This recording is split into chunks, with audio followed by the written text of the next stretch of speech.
عن جمال رواية الليالي البيضاء.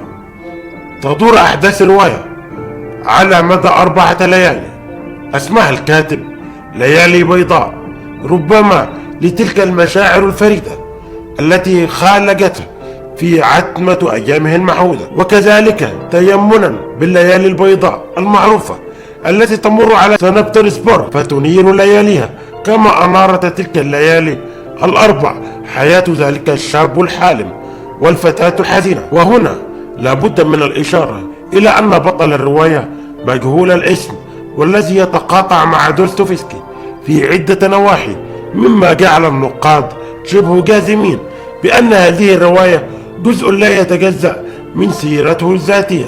اقرأ مرتفعات وزيرا. وما دفع لذلك التخمين هو أن أحداث الرواية تدور في سنبترسبورغ، والتي عاش فيها دوستويفسكي فترة زمنية معينة. يحدثنا بداية ذلك الشاب الحالم عن استغراقه في الحلم والوحدة، ممضيا لياليه في التحول كيفما اتفق في شوارع بطرسبورغ، مكونا علاقة من نوع خاص مع تلك الشوارع والبيوت والحوانيت.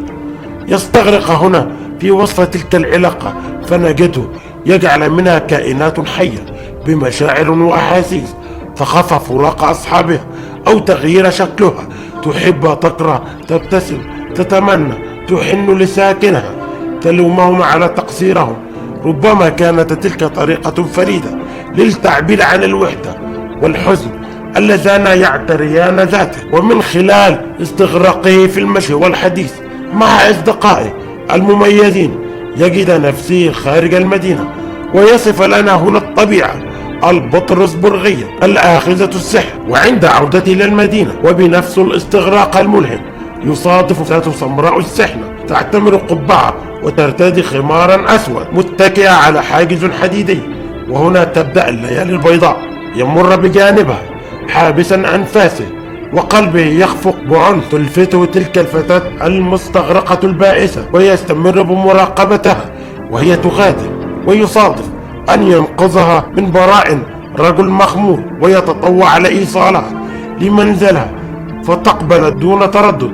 يدور فيما بينهما على طول الطريق حديث بين البوح لها بمكنونات نفسه من وحدة وحزن وبين التساؤلات، إلى أن تنتهي تلك الليلة بوصولها لمنزلها، حيث يتوعدان على اللقاء في صباح اليوم التالي. وهو متابعا هو بدوره المشي بسعادة لغاية الصباح. الليلة الثانية يتم اللقاء الثاني بين الشاب الحالم وناستينكا الفتاة الحزينة، ويبوح كل منهما للآخر بالمزيد عن نفسه وحياته، وتحدثه عن جدتها العاجزة التي تقوم برعايته، ويستمران في تجاذب أطراف الحديث، هو بفلسفته التي تسحرها وهي ببساطتها التي تلهب قلبه وتأثره دون أن يبوح لها بما يعتريه من مشاعر اتجاهها.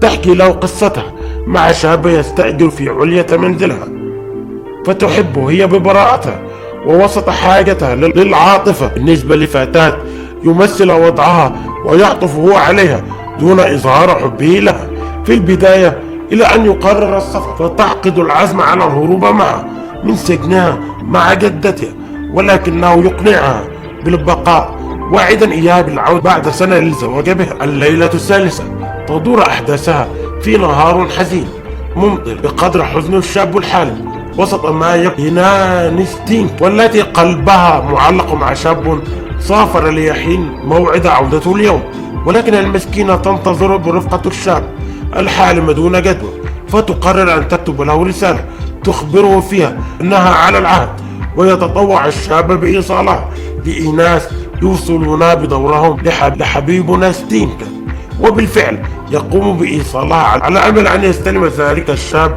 الرسالة ويأتي للقائها في اليوم التالي. اليوم الرابع تنتظر الشاب أن يعود لها الشاب الحالم برسالة من حبيبها، ولكن ما من رسائل، وهكذا تفقد ناستينكا الأمل بعودة حبها، فيعترف لها الشاب الحالم بحبها، فتنجرف هي معه وتبادله الحب في خضم حزنها على عدم استجابة حبيبه الغائب لرسالته. وتجاريه الحديث عن الزواج والمستقبل، ويتوعدان بحياة هائلة. وفي تلك اللحظات الجياشة من الحب والتعاطف يظهر حبيبها ملبيا دعواتها له للقاء، فتهم مسرعا نحو تاركة. يظهر حبيبها ملبيا دعوتها له للقاء، فتهم مسرعا نحوه تاركة. ذلك الشاب الحالم الحزين متسمرا مكانه ناظرا لهما وهم يلوذان بعيدا عن ناظريه. الصباح تنتهي الليالي الأربعة البيضاء، وتعود أيام الشاب الحالم الكالحة الماطرة إلى سابق عهده في غرفته الحزينة الكئيبة تلك برفقة ماتريونا خادمته الفاقدة للخيال. تصله رسالة من ناستينكا تعتذر فيها له وتلتمس منه الإبقاء على الصداقة. تنهمر دموعه متمنيا لها حياة سعيدة وسماع صافية بعيدة عن غيوم حزنه الأسود. انتهى. دمتم بخير.